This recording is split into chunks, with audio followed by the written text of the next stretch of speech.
So at this point, it's been over a year since my last upload, and I want to come back and do something big, so I've decided to build a floating island. And not just one of those small baby little floating islands, a big one. And not just a big one, but a big one with multiple biomes and room for a mountain on it. The only issue is that this is a new world, so I have to get all the basics first.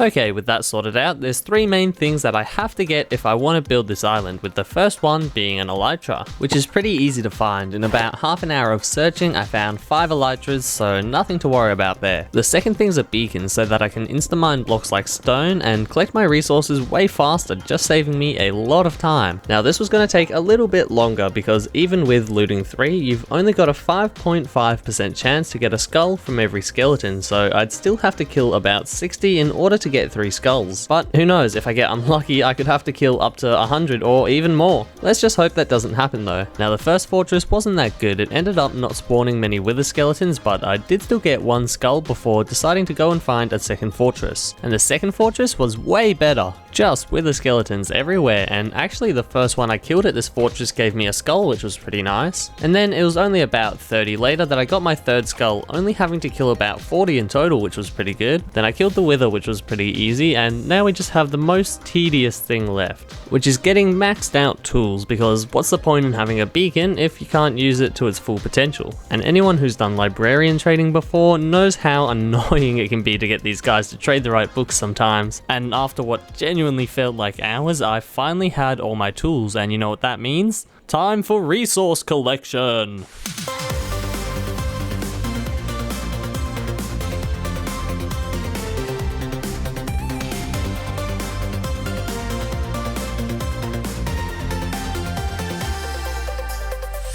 And after mining almost 30,000 stone and breaking a couple more pickaxes than I wanted to, I've got all the materials I need to make the base layer of the island. But let's just stop for a sec and talk about why I love floating islands so much and how I'm actually going to build it. Quite a while ago now, when I was younger, I got given 3 out of the 4 classic Minecraft handbooks. But one really stood out to me, and that was the construction handbook. And there were some pretty cool builds in there as well. There was this nice little wooden house that I enjoyed, a cool suspension bridge, but there was one thing that really stood out to me, and that was the floating island. And I remember building it quite often on my really early Minecraft worlds, but sadly all of those are on my iPod Touch now, which is well dead. Now let's actually start building it. First up is the outline, where I build off these 4 kind of pillars to get a general size and shape of what I want it to look like. And I'm pretty happy with how this is looking at the moment. It's about 60 blocks tall and about 120 wide on each side, but it'll easily be over 100 blocks tall by the time I'm done with the mountain. Next up is what I personally think is the most important part of building the island, and that is sculpting it. If you do a bad job, it's just gonna look really square and blocky, and you want it to look as natural as possible. I do this by just going up 1 layer at a time, all the way from the bottom to the top, just using the rough outline from before as a guide and just doing 1 quadrant at a time, because I found that it's easier to give it more of a natural shape by doing it this way, rather than just trying to build it all up from the bottom to the top at once. Now this does also take a long time, with each quadrant taking anywhere from an hour and a half to 2 hours to fully do. But lucky for you guys, instead of watching 6 hours of it, I can just cut it all down into a 6-hour time lapse.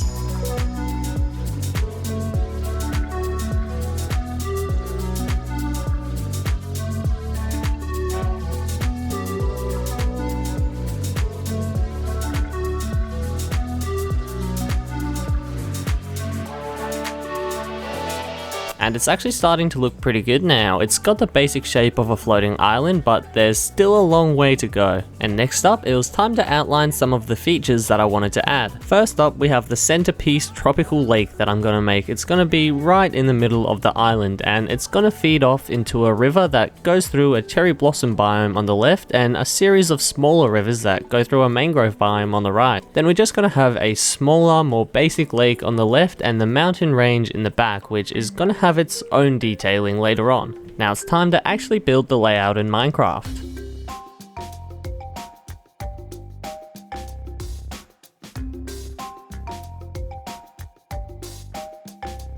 And it may look a little weird under here at the moment, but we've just got to fill in some of the dirt.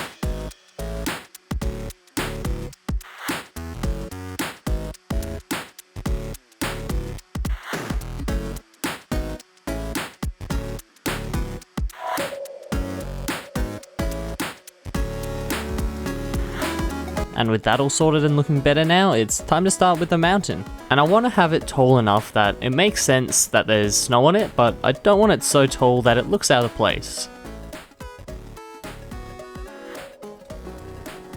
Yeah, I think the base layer of the mountain being as high as the grass there is gonna look pretty good. It will be a bit higher in the end, but I'll leave that till a lot later. But now it's actually time to start building it, and I've never actually built a custom mountain before, so fingers crossed it looks good.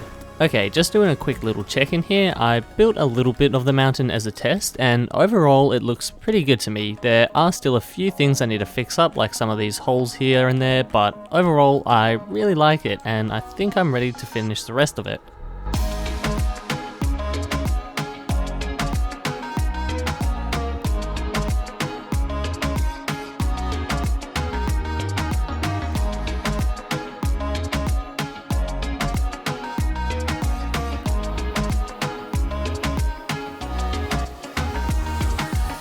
And look at that, almost all the basic stuff done. We're so close to being able to start decorating now, but there's still one more thing that I have to do first. And if we take a quick look at a Minecraft river here, we see it's made out of 4 main blocks: dirt, gravel, clay, and sand. Now dirt and clay are fine, they aren't affected by gravity and they can just float there, but sand and gravel aren't fine. If I was to start decorating with them on the floating island, they'd just fall through all the way to the bottom. So I have to start out the decoration by building a base layer of dirt so I can sit the gravel and sand on top. Alright, with that done, it's time to go and collect all the resources from the mangrove, cherry swamp, tropical ocean, rivers, and the snowy mountains.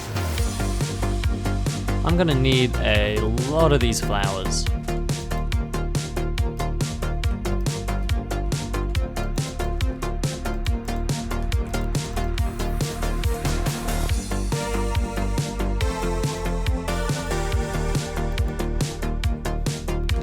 Holy! 3 pockets of diamonds after I fell down? What?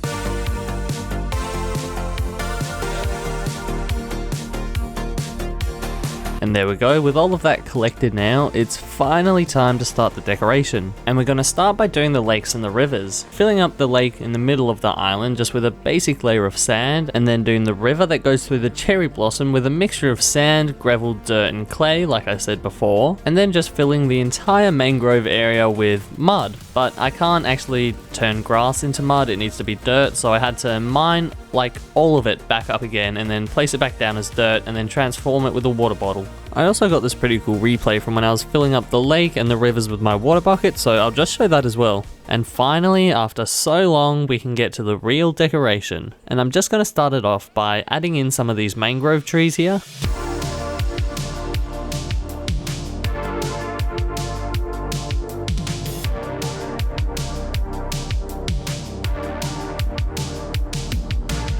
I'm also going to add in some of these flowers I got from the lush cave so that I can have some particles floating around and make it feel a bit more ambient.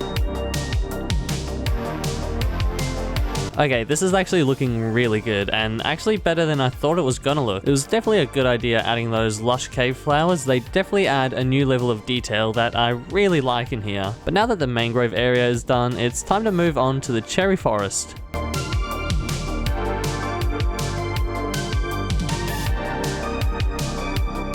And just like the mangrove swamp, this area is looking pretty good as well, but it still needs some more finer details. So I'm gonna add in some of those petals that I collected earlier, along with some grass, lily pads, sugarcane, and even some lanterns, because they actually look really good in there. I mean, just look at this, it's so cool. The lanterns really tie everything together, making it feel just nice and cozy. And after adding some grass and trees, I filled up the lake with some coral, and it was finally time to move on to the mountain. Now for the mountain, I started off by building a little outline of where I wanted the very top of it to be and where I wanted the hot spring to come from, a little lake that I wanted all the water to flow down into, and I made a brief outline of the path I wanted the water to take. Now with that little outline done, I can start to add in some of the snow with the the area just in front of the mountain and the area just off to the right being nice and flat. Now it's time to fill in the back of the mountain, which you won't really see anyway, but I still want to make it look nice and good. Now I just got to add in the water and a couple trees, and this is starting to look really good. There's only a couple small details that I still need to finish off with. And that'd be adding in some campfires to make the hot spring look like it's actually a hot spring with smoke coming out the top. And adding this little doorway entrance to the mountain. It doesn't actually go anywhere at the moment, but I just think it looks cool. And with all of that, it's finally finished.